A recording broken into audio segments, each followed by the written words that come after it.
Hello beautiful soul! Welcome back to my channel. This is my Chang Ami from Japan, Kabayan Capricorn. This reading is for you. Tingnan natin ang iyong November 30 to December 6, 2025. Maraming salamat muna sa mga subscriber, new subscriber, cross-watcher, at sa mga bagong pasok dyan. Welcome na welcome kayo sa bahay ni Ate Aimee. Salamat din sa naktaba ng puso ninyong mga comments at sa mga nagpa-personal reading. Marami pong salamat. Kung gusto nyo na energy nyo lang talaga, ang gusto nyo makuha natin, all the details is in description below. Pakicheck na lang po.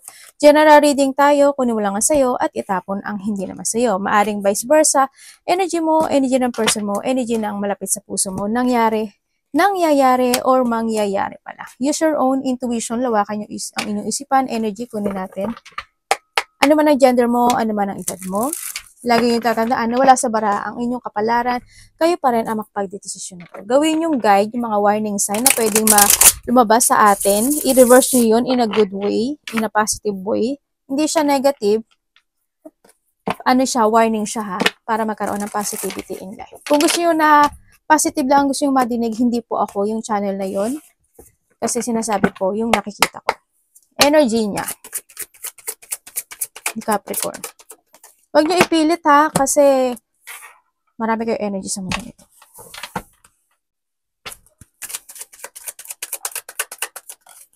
Energy niya this week.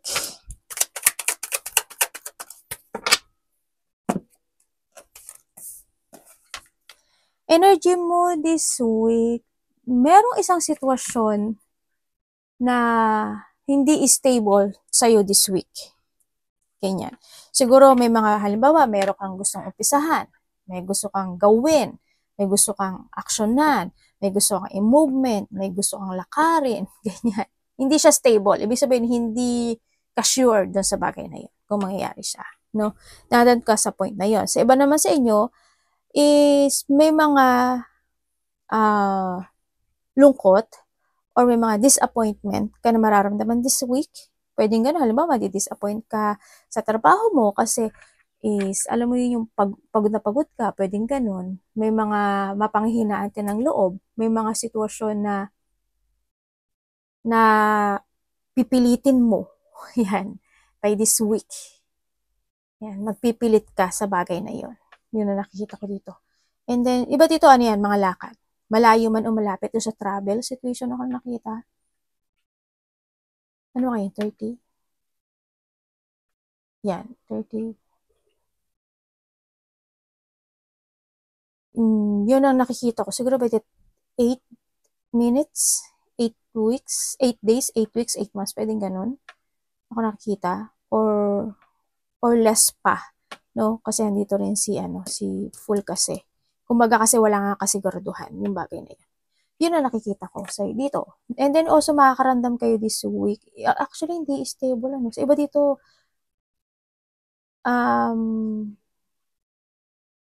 hindi stable yung pera. Parang ganun. Walang kasiguraduhan. Parang ganun sa pera. Pero titingnan pa rin natin, no, kung ano ilalabas sa iba.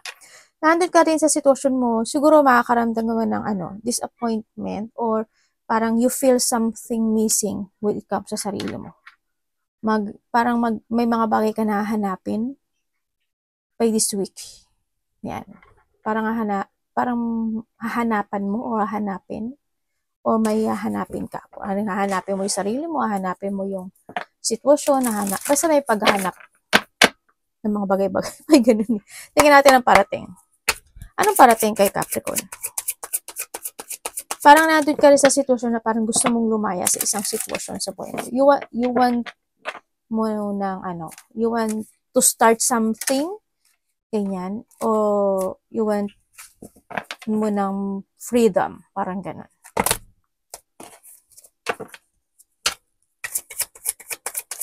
Thinking about a project or action. Parating. Aba, 8 na naman. Di ba 8 kanina? Ang gulo na. Ang dami mong iniisip. Ang gulo.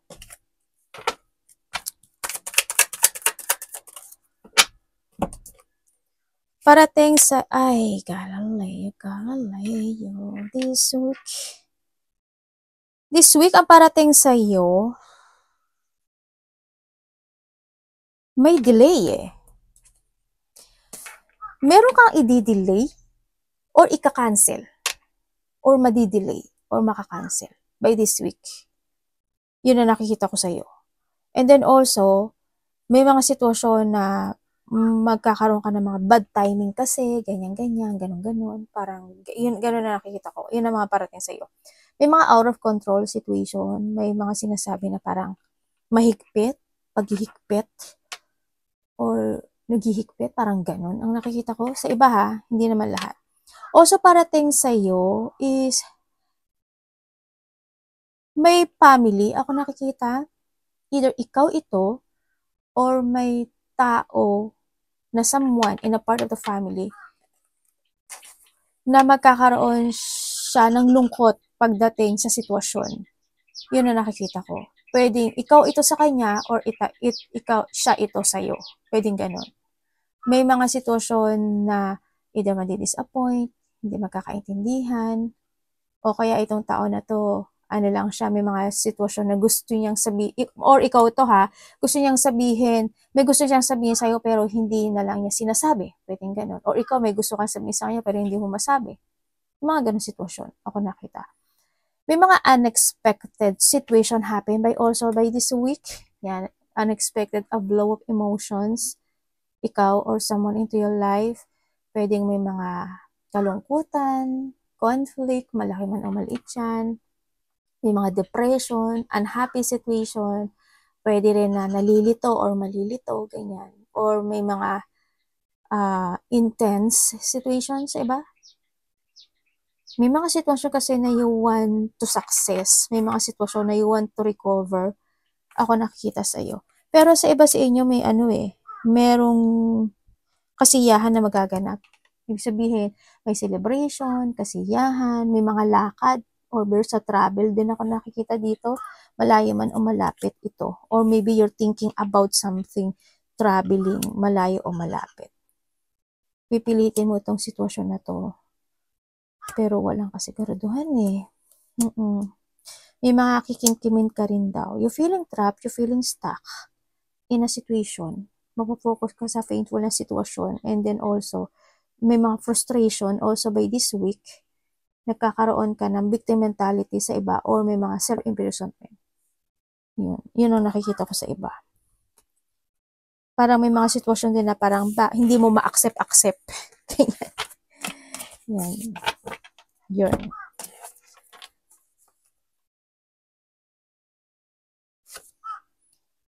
Patient sa isang kahilingan, sa isang sitwasyon na naiisip, na feeling burden na naiisip, pero hindi ka, ay, ang gulo ah. Ang gulo naman ng life mo. Travel kayo. Mga gusto kang baguhin actually, Tingnan natin ang dapat mong iwasan. Anong dapat iwasan ni Capricorn Universe? Ay, namatay yung iPad. Anong dapat iwasan this week ni Capricorn? Thank you. Oo nga naman. Ito ka nga.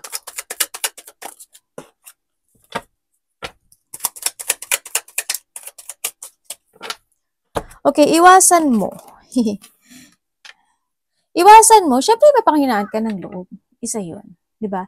Iwasan mo yung lack of direction ka. Iwasan mo is not to see the fact in a situation. Yan ang sinasabi dito. Hindi mo rin kasi kailangan na ma-feeling burden, struggle, or problem in your situation kasi if you know the fact. Kumbaga na doon sa point na yun if you know the fact. And syempre, iwasan mo siguro yung ma-manipulate ka ng situation. Yan, iwasan mo yung mahang ka ng sitwasyon, yung mag-take a pose ka or something na feeling mo parang ginagawa mo naman yung lahat or ginagawa mo naman yung responsibility mo pero bakit ganun? Parang hindi nila nakikita na ganun, ganyan. May mga ganun sitwasyon.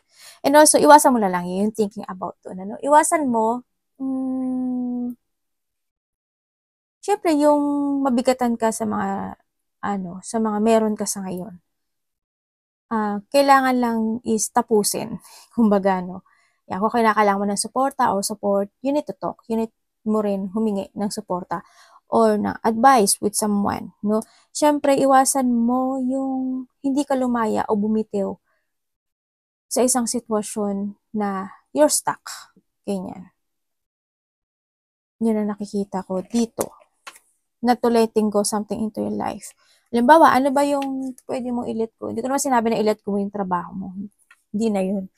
Nasa iyo na yun. Ibig sabihin, tinatamad ka. Ganyan. I-let go mo yun. Diba? Kailangan mo magsikap. Kailangan mo, wag mo na magpapaliban. Iwasan mo yung magkaroon ng pagpapaliban. Kung pwede namang gawin na ngayon, tapusin na ngayon. Bakit pa ipagpapabukas? Yung mga ganong sitwasyon. Be responsible in your life, sa lahat ng aspeto ng buhay mo. Yan. Iwasan mo yung mga taong chismosa, yung mag-isip ng kabiguan, ganyan. Tingnan natin love. Kapatid, anak, magulang, finished, unfinished. Pamilya, kaibigan, sa love.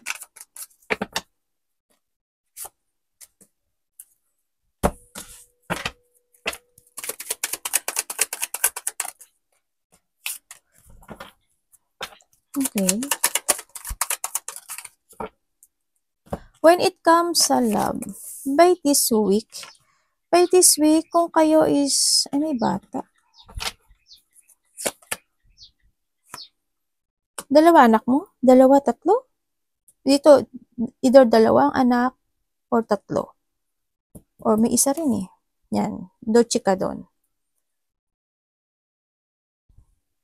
May mga union. May mga union, may mga union. May union, may bonding. Ako na nakikita sa'yo. Siguro by the 2 to 3. Ganyan, 2 to 3. Or 6, para may sinasabi din siya. Either ka doon.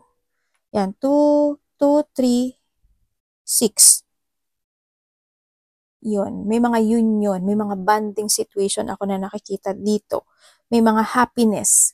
Kaya may mga collaboration, may mga gathering, happy gathering, may maliit na sitwasyon lang eh. Yan, ako nakikita na magaganap ang mangyari sa iyo, no? And then, okay, when it comes to a relationship, kung kayo is nagkahiwalay nitong tao na to, nagkaroon ng iba sa inyo ng third party, nagkaroon ng paglilihim, iniwan sa ere, naging sumitay or naging cold yung isa sa inyo, no? Vice versa, no? Pointed na yun, wala pangalan mo dito. Hindi ko binanggit. Yun ang nakikita ko dito. Actually, naging back and forth pa itong sitwasyon na to, no? Yun. Pero ang sabi niya dito is, bakit may iba? Meron siyang ibang pinahahalagahan. Pero ang gusto niya dito is magkaano kayo ng pagkakaisa. Pero wag naman sana. Gusto niya bumalik. Gusto niya i-work it out. Pero ang nakikita ko sa kanya, kung babalik siya, or ikaw ito ha, may pagsisinungaling siyang itinatago sa'yo. Magsisinungaling pa rin siya. Pero nasa sa'yo na yun. Gusto niya lang i-heal yung situation. Siguro yung relasyon na to. Basta wag ka lang papayag na nalokohin ka uli if ever. Nasa iyo to. Kung kayo naman is in relationship nitong tao na to, isa sa inyo kasi tahimik lang. No, tahimik lang pero meron siyang lungkot na nararamdaman sa relasyon, maaring hindi lang siya nagsasalita, ganyan. Pero may mga iniisip siya na kalungkutan. Pwedeng ikaw ito or pwedeng siya ito. Ang isa sa inyo ha. Yun. And then also, by this week, kasi isa sa inyo kasi makimkimin. Kinikimkim niya lang yung nararamdaman niya. Yun ang nakikita ko ha. Dito. And then also, sa iba naman sa inyo, they feel rejected, they feel abandoned, or they feel na parang hindi mo siya naiintindihan, or may mga bagay na pwedeng hindi man naiintindihan, parang hindi niya accept yung sitwasyon. May sitwasyon na parang hindi niya ma-accept, or nandun yung tampo, pwedeng nagtatampo lang siya, ganyan.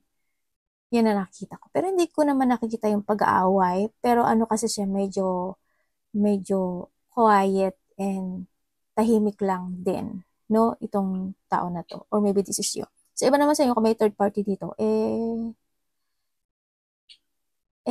nga. May lihim, no? Sa iba.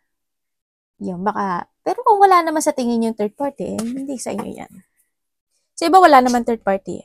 Ano lang, may lungkot lang ng mga nararamdaman. Devil, oh. Pinakita pa talaga ate. Ate, pinakita mo pa talaga.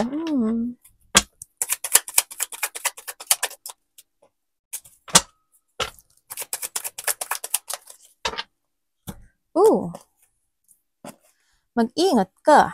Hindi ko ang katin ng likod ko. Teka lang. Magkakamot lang si ate. Okay, mag-ingat ka kasi nasa sayo pa rin to kasi tataan mo palagi na nasa iyo ang lahat. Parang nahadon ka na rin sa sitwasyon na yan na ang dami mo ng karunungan, ang dami mo, kumbaga matalino ka, no? Huwag ka lang magbabasta-basta sa intuition mo. Mag-trust ka sa intuition mo. Kasi dito sa sitwasyon mo, maaring may tao dito, either kasamahan mo siya sa trabaho, or boss mo siya, or karelasyon mo siya. Di ba? Nangkamot ko talaga yung gunting. Yun ang nakikita ko dito. Kasi may taong nanggagamit, manggagamit, may corrupt, may backstabbing, may pangloloko, may someone is obsessed, unfaithful, walang pakialam, may tao na hindi stable eh. Hindi ko alam why, pero hindi siya stable sa nakita ko ito. Mag-ingat ka na lang. Yan, may mga pagrarakbotan situation kasi ako nakita. Pwedeng maloko ka sa pera, pwedeng yung boss mo, dinadaya ka, di ba? Nasa iyo na lahat ng, binigay sa iyo lahat ng responsibilidad, tapos ang sahod mo lang, ay gaganito lang, di ba? Pwede ka noon. Depende yun sa sa bawat sitwasyon ng tao. Pwedeng halimbawa, merong nakipag-collaborate sa iyo, akala mo yun na yung pag-asa mo, yun na yung luck mo, yung pala, kinurap ka, yung pala niloko ka. Kaya sabi ko sa iyo, ingat ka palagi. No, para sa iyo rin naman to. Hindi naman to para sa akin. Sinasabi ko lang nasa card, ha? And sa iba naman sa inyo, nandito ka sa sitwasyon mo, there's an unstable situation, or hindi mo kasi alam, hindi ka sigurado kung sa kaliwa ka, sa kanan ka, sa diretso ka. Parang there's a destination situation na you don't know saan. Ganun. Parang you look for a new direction, or you look for a decision making. Pwedeng ganun. Yun ang nakikita ko sa'yo. There's a pain, there's a sadness, there's a deep wound, or may pagpapabaya. Sabi dito may mga pagpapabaya. Either may pinabayaan ka, o may tao nagpapabaya. Yun ang nakikita ko dito. Basta may hindi stable na isang sitwasyon sa buhay mo. Pag hinukit ko yan, bukas na tayo matatapos. Basta mag-ingat ka pa rin. No? Sa iba sa inyo may mga opportunity na hindi stable. Ganyan.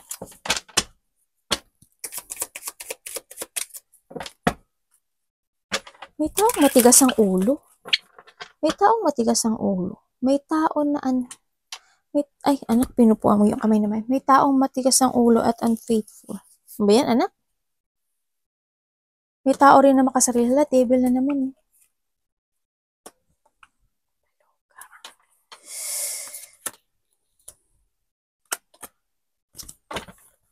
Tingnan natin.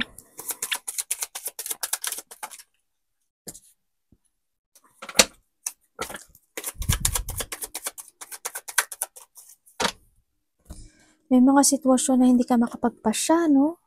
Dito sa sitwasyon mo. May mga sitwasyon na hindi ka makapagpasya, or nandun talaga yung pag-a-isolate mo. You feeling stuck, you feeling trapped in your situation.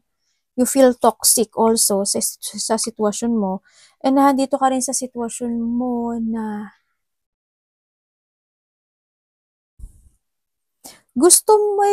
meron kang parang gusto mong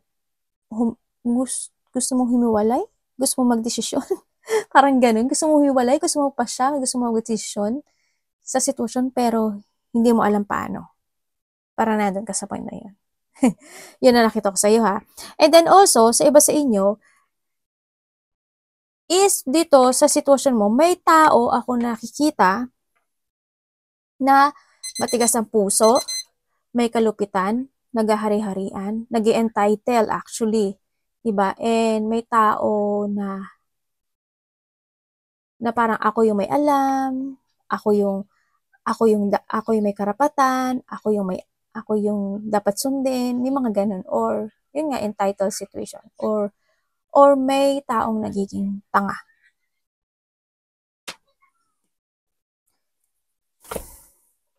Kung saan man yan.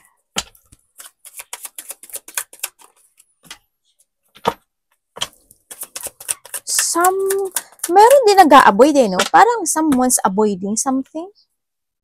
May pag-avoid ako nakikita dito. Pwedeng ikaw may ina-avoid ka or someone's avoiding you. Pwedeng ganun ako nakikita. Bakit ganito ang card mo? You're feeling burden, struggle, stress in situation. Andito yung situation. Busy siguro iba dito, ano? Yung iba dito napaka-busy. Busy yung iba. You feel stagnant.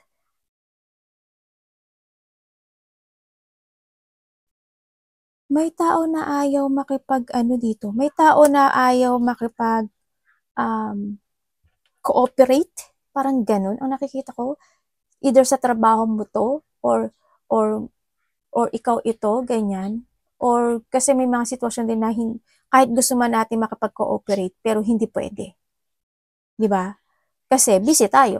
Pwedeng ganun eh. Or pwedeng yung tao na yon gusto mo makipag-cooperate or gusto mo may sabihin sa kanya pero hindi pwede kasi may dahilan din siya. Pwedeng ganun. Yun na nakita ko. May tao nagiging bitter. Yan. May taong nagiging bitter, may tao na cold, or being a cold, may pagpapabaya no? Ako nakikita. And also dito is may taong tamad or tinatamad, parang gano'n ang nakikita ko dito eh. May tao na parang maninindigan o paninindigan niya yung situation, parang gano'n. Ikaw or someone may paninindigan, parang gano'n. May gusto kang panindigan.